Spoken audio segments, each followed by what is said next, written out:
Hello दोस्तों, मैं गुंजन सिंह स्वागत करती हूँ आपका आपके अपने चैनल टारगेट विद हिंदी पर। तो दोस्तों, हिंदी साहित्य के मोस्ट इंपोर्टेंट क्वेश्चंस की सीरीज में हम लेकर आए हैं 30 का पीस। इसी 30 के पीस के माध्यम से हम पिछले वर्षों में आए हुए तथा आगामी विभिन्न परीक्षाओं में अति संभावित प्रश्नों को टॉपिक वाइज एक्सप्लेन के साथ क्लियर करते चलेंगे। हर एक क्वेश्चन एग्जाम के पॉइंट ऑफ व्यू से मोस्ट इंपोर्टेंट होगा, चाहे वह एग्जाम टीजीटी का हो, PGT, NET, JRF, super TET, किसी का भी एग्जाम हो। आज हम बात करने वाले हैं आधुनिक काल के विषय में। जी हाँ दोस्तों, अब से पहले हमने रीतिकाल कंप्लीट कर लिया है। अब हम देखेंगे आधुनिक काल के मोस्ट इंपोर्टेंट क्वेश्चन को, जिसमें भारतीय युग और द्वितीय युग आ जाएगा। दोस्तों, 19वीं शताब्दी के मध्य में ब्रिटिश शासन की स्थापना के साथ भारत में वर्तमान युग का आविर्भाव हुआ। पाश्चात्य संस्कृति, साहित्य एवं विचारों के संपर्क और उनके साथ संघर्ष से चेतना की एक नई लहर दौड़ी, जिसे कहते हैं पुनर्जागरण। प्रतीकात्मक रूप से सन 1850 हिंदी साहित्य के आधुनिक काल की आरंभिक तिथि मानी जाती है। यह तिथि आधुनिक साहित्य के महान प्रवर्तक भारतेंदु हरिश्चंद्र की जन्म तिथि भी है। अधिकांश विद्वानों ने इस काल को आधुनिक काल नाम से अभिहित किया है। तो दोस्तों, इसी क्रम में हम मोस्ट इंपोर्टेंट क्वेश्चंस को देखेंगे विद एक्सप्लेनेशन। अगर आप चैनल पर नए हैं तो प्लीज चैनल को सब्सक्राइब करें, साथ में बेल आइकन के बटन को अवश्य प्रेस करें, जिससे हमारे आने वाली हर एक वीडियो का नोटिफिकेशन आपको मिल सके। तो चलिए शुरू करते हैं। आज का फर्स्ट क्वेश्चन है,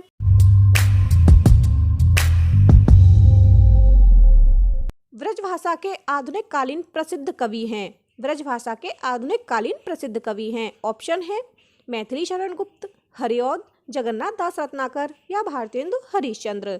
तो दोस्तों, ब्रजभाषा के आधुनिक कालीन प्रसिद्ध कवि जगन्नाथ दास रत्नाकर हैं। कौन है? जगन्नाथ दास रत्नाकर। ये जो जगन्नाथ दास रत्नाकर हैं, इन्हें ब्रजभाषा काव्य का अंतिम प्रौढ़ कवि भी माना जाता है। इनके प्रसिद्ध काव्य हैं हिंडोला, हरिश्चंद्र, गंगावतरण, उद्धव शतक, कलकाशी, समस्या पूर्ति, जयप्रकाश सर्वस्व, घनाक्षरी नियम, गंगा विष्णु लहरी इत्यादि। ये जो जगन्नाथ दास रत्नाकर हैं, इनके सर्वाधिक प्रिय कवि थे बिहारी। नेक्स्ट क्वेश्चन है, आचार्य रामचंद्र शुक्ल ने हिंदी साहित्य के आधुनिक काल को किस अन्य नाम से अभिहित किया है? ऑप्शन है वर्तमान काल, गद्य काल, उत्थान काल या उपर्युक्त में से कोई नहीं। तो दोस्तों, आचार्य रामचंद्र शुक्ल ने आधुनिक काल को गद्य काल कहकर पुकारा है। क्या कहकर पुकारा है? गद्य काल। आचार्य रामचंद्र शुक्ल लिखते हैं कि आधुनिक काल में गद्य का आविर्भाव सबसे प्रधान साहित्यिक घटना है।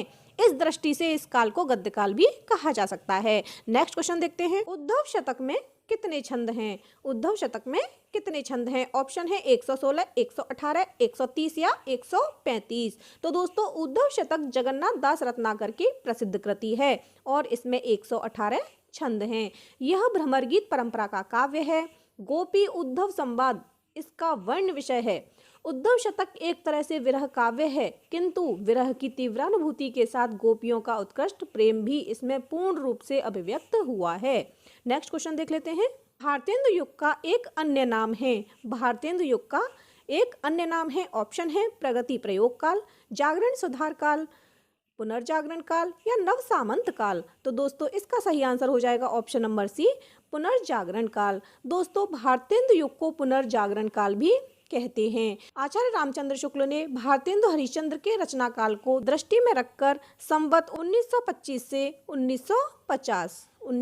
से 1950 की अवधि को नई धारा अथवा प्रथम उत्थान की संज्ञा दी है और इस काल को भारतेंदु हरिश्चंद्र तथा उनके सहयोगी लेखकों के कृतित्व से समृद्ध माना है। नेक्स्ट क्वेश्चन है, काशी में नेशनल थिएटर की स्थापना के प्रेरक रहे डॉक्टर जगमोहन सिंह, प्रताप नारायण मिश्र, महावीर प्रसाद द्विवेदी या भारतेंदु हरिश्चंद्र। तो दोस्तों, इसका सही आंसर हो जाएगा option number D, Bharatendu Harishchandra.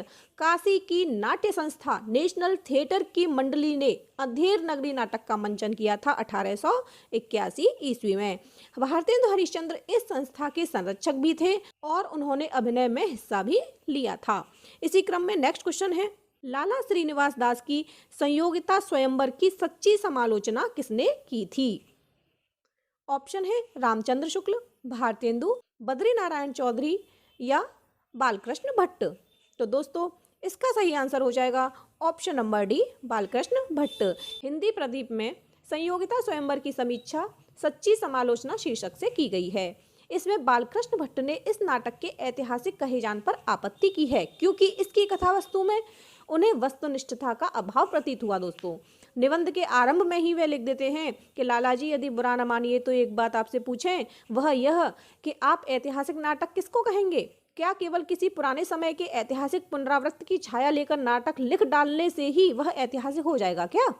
किसी विख्यात राजा या रानी के आने से ही वह ऐतिहासिक हो जाएगा? यदि ऐसा है तो गप्प हाँकने वाले दास्तानगों और नाटक के ढंग में कुछ भी भेद न रहा। नेक्स्ट क्वेश्चन है, धन्य भारत भूमि सब रतनन की उपजावन इस पंक्ति के लेखक हैं? प्रताप नारायण मिश्र, बद्री नारायण चौधरी प्रेमघन, भारतेंदु हरिश्चंद्र या मैथिली शरण गुप्त। तो दोस्तों इसका सही आंसर हो जाएगा option number B, Badri Narayan Chaudhary Premghan. दोस्तों भारतेंदु युगीन कवियों ने भारतीय इतिहास के गौरवशाली पृष्ठों की स्मृति तो अनेक बार दिखाई, पर उनकी राष्ट्रीय भावना केवल यहीं तक सीमित नहीं रही। अंग्रेजों की विचारधारा और देशभक्तिपूर्ण कविताओं से भी उन्होंने यथेष्ट प्रेरणा ली, जिसका फल यह हुआ कि क्षेत्रीयता से ऊपर उठकर वे संपूर्ण राष्ट्र की नब्ज टटोलने लगे। और बद्री नारायण चौधरी प्रेमघन की जो पंक्तियां हैं इसी तथ्य को स्पष्ट करती हैं। नेक्स्ट है, नवजागरण का अग्रदूत हिंदी के किस लेखक को कहा जाता है? क्या कहा जाता है नवजागरण का अग्रदूत? शिव प्रसाद सितारे हिंद, भारतेंदु हरिश्चंद्र, आचार्य महावीर प्रसाद द्विवेदी या बाबू मैथिली शरण गुप्त। तो दोस्तों इसका सही आंसर हो जाएगा option number B, Bharatendu Harishchandra. दोस्तों भारतीय नवजागरण के अग्रदूत के रूप में प्रसिद्ध भारतेंदु हरिश्चंद्र जी ने देश की गरीबी, पराधीनता, शासकों के अमानवीय शोषण के चित्रण को ही अपने साहित्य का लक्ष्य बनाया। वे आधुनिक हिंदी के पितामह कहे जाते हैं। भारतेंदु हिंदी में आधुनिकता के पहले रचनाकार थे। भारतेंदु हिंदी में आधुनिकता के पहले रचनाकार थे। उन्होंने वैष्णव भक्ति के प्रचार के लिए तदीय समाज की स्थापना भी की। दोस्तों हिंदी साहित्य में आधुनिक काल का प्रारंभ भी भारतेंदु हरिश्चंद्र से माना जाता है। हिंदी नाटकों का प्रारंभ भी भारतेंदु हरिश्चंद्र से माना जाता है। नेक्स्ट क्वेश्चन है, भारतेंदु कालीन किस उपन्यास में आधुनिकता की शुरुआत मानी जाती है? ऑप्शन है रानी केतकी की कहानी, परीक्षा गुरु, 100 अजान 1 सुजान या चंद्रकांता। तो दोस्तों भारतेंदु युग में लेखकों को उपन्यास रचना की प्रेरणा मिली बांग्ला और अंग्रेजी उपन्यासों से। अंग्रेजी ढंग का पहला मौलिक उपन्यास था लाला श्रीनिवास का परीक्षा गुरु। क्या था? लाला श्रीनिवास का परीक्षा गुरु। और इसी उपन्यास से आधुनिकता की शुरुआत मानी जाती है। अगर 100 अजान 1 सुजान की बात करें तो यह बालकृष्ण भट्ट द्वारा रचित है। चंद्रकांता की बात करें तो यह देवकी नंदन खत्री के उपन्यास हैं। नेक्स्ट क्वेश्चन है, तदीय समाज से किसका संबंध था? तदीय समाज से किसका संबंध था? ऑप्शन है केशव चंद्र सेन, भारतेंदु हरिश्चंद्र, राजा राम मोहन राय या ईश्वर चंद्र विद्यासागर। तो दोस्तों अभी डिस्कस किया था कि जो ये भारतेंदु हरिश्चंद्र हैं इनसे हिंदी साहित्य में आधुनिक काल का प्रारंभ माना जाता है। इनसे नाटकों का प्रारंभ माना जाता है। इन्होंने वैष्णव भक्ति के प्रचार के लिए तदीय समाज की स्थापना भी की। नेक्स्ट क्वेश्चन है, मेघदूत काव्य का खड़ी बोली में अनुवाद किया है सदल मिश्र, भारतेंदु हरिश्चंद्र, लल्लूलाल या राजा लक्ष्मण सिंह। तो दोस्तों भारतेंदु युग के कवियों ने हिंदी और ब्रजभाषा में मौलिक रचनाओं के साथ साथ संस्कृत की अनेक रचनाओं के अनुवाद भी किए। वहीं मेघदूत की बात करें तो जो मेघदूत उपन्यास है यह राजा लक्ष्मण सिंह के द्वारा अनुदित है। इसमें भावांतरण की सरसता, शैली का लालित्य, शुद्ध ब्रजभाषा तथा सवैया छंद प्रयुक्त किया गया है। नेक्स्ट क्वेश्चन है, भारतेंदु युग के कवियों ने अधिकांशतः किस भाषा में कविता की है? ऑप्शन है ब्रजभाषा, उर्दू, अवधी या खड़ी बोली। तो दोस्तों अभी डिस्कस किया था कि जो भारतेंदु युग के कवि हैं उन्होंने अधिकांशतः ब्रजभाषा में कविता की है। नेक्स्ट क्वेश्चन है, बद्री नारायण चौधरी प्रेमघन उर्दू में किस नाम से कविता लिखते थे? आफताब, रसा, अब्र या न्याज। तो दोस्तों बद्री नारायण चौधरी प्रेमघन उर्दू में अब्र नाम से, किस नाम से? अब्र नाम से कविता लिखते थे। इनकी प्रसिद्ध काव्य कृतियां हैं जीर्ण जनपद, आनंद अरुणोदय, हार्दिक हर्षादर्श, मयंक महिमा, अलौकिक लीला, वर्षा बिंदु इत्यादि। नेक्स्ट क्वेश्चन है, शेक्सपियर के सभी नाटकों का हिंदी अनुवाद किसने किया है? ऑप्शन है मोहन राकेश, लाला सीताराम, विद्यानिवास मिश्र या जगनिक। तो दोस्तों इसका सही आंसर हो जाएगा ऑप्शन नंबर बी, लाला सीताराम। दोस्तों लाला सीताराम ने शेक्सपियर की कई पुस्तकों का अनुवाद किया है। इनमें भूल भुलैया प्रमुख था। लाला सीताराम की बात करें तो इनका उपनाम था भूप। क्या था? भूप। इन्होंने दोहा चौपाई में अवधी भाषा का, घनाक्षरी सवैया में ब्रज भाषा का और गद्य में खड़ी बोली का प्रयोग किया।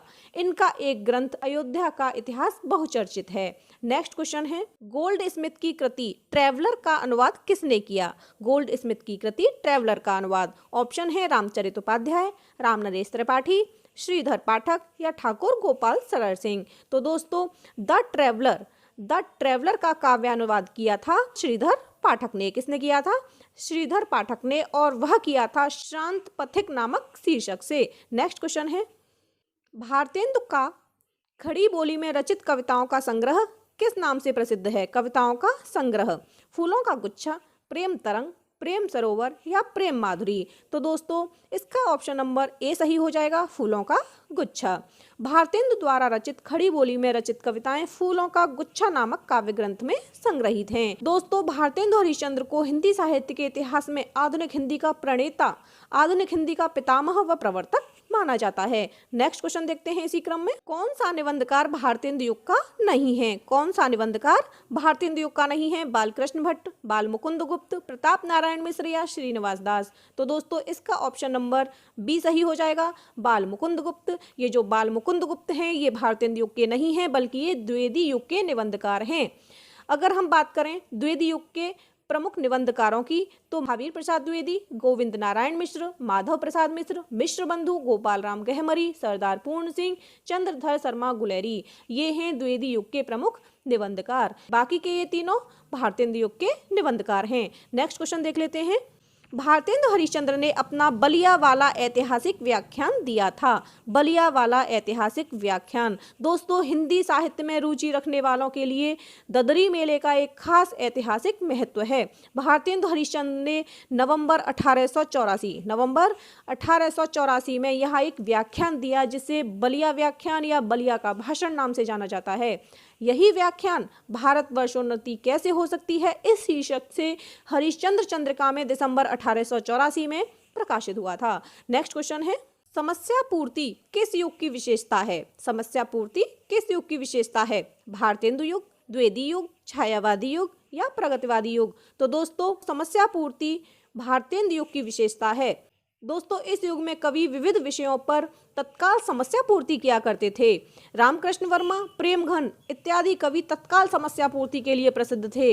भारतेंदु कालीन कविता की मुख्य विशेषताएं हैं देशभक्ति और राष्ट्रीय भावना, जनवादी विचारधारा, प्राचीन परिपाटी की कविता, कलात्मकता का अभाव, काव्य में ब्रजभाषा का प्रयोग, हास्य व्यंग एवं समस्या पूर्ति तथा प्राचीन छंद। नेक्स्ट क्वेश्चन है, भारतेंदु युग के नाटककार हैं श्रीनिवास दास, प्रसाद, हरिकृष्ण प्रेमी या वृंदावन लाल वर्मा। तो दोस्तों इसका सही आंसर हो जाएगा ऑप्शन नंबर ए, श्रीनिवास दास। दोस्तों श्रीनिवास दास भारतेंदु युग के नाटककार हैं। भारतेंदु युग के अन्य लेखक हैं बालकृष्ण भट्ट, प्रताप नारायण मिश्र, राधाचरण गोस्वामी, बद्री नारायण चौधरी, प्रेमघन, लाला श्रीनिवास दास, बाबू देवकी नंदन खत्री और किशोरीलाल गोस्वामी। हिंदी, उर्दू, संस्कृत, फारसी और अंग्रेजी इत्यादि भाषाओं पर समान अधिकार रखने वाले लाला श्रीनिवास दास को हिंदी में आधुनिक ढंग का पहला उपन्यास परीक्षा गुरु लिखने का गौरव प्राप्त है। नेक्स्ट क्वेश्चन देख लेते हैं, भारतेंदु युग का कौन सा कवि पुष्ट मार्ग में दीक्षित था? बालकृष्ण भट्ट, भारतेंदु हरिश्चंद्र, प्रेमघन या प्रताप नारायण मिश्र? तो दोस्तों इन विकल्पों में से भारतेंदु युग में केवल भारतेंदु हरिश्चंद्र ही पुष्टि मार्ग में दीक्षित तथा कृष्ण भक्त थे। बाकी हिंदी के कृष्ण भक्त कवियों में विद्यापति हैं। बाकी अष्टछाप के कवि रहीम, रसखान, मीराबाई, बिहारी, चाचा, हित हरिवंश, जगन्नाथ दास रत्नाकर, अयोध्या सिंह उपाध्याय हरिऔध, धर्मवीर भारती इत्यादि नाम अत्यंत प्रसिद्ध हैं। नेक्स्ट क्वेश्चन है, गद्य रचना को एक कला के रूप में ग्रहण करने वाले, कलम की कारीगरी समझने वाले लेखक थे।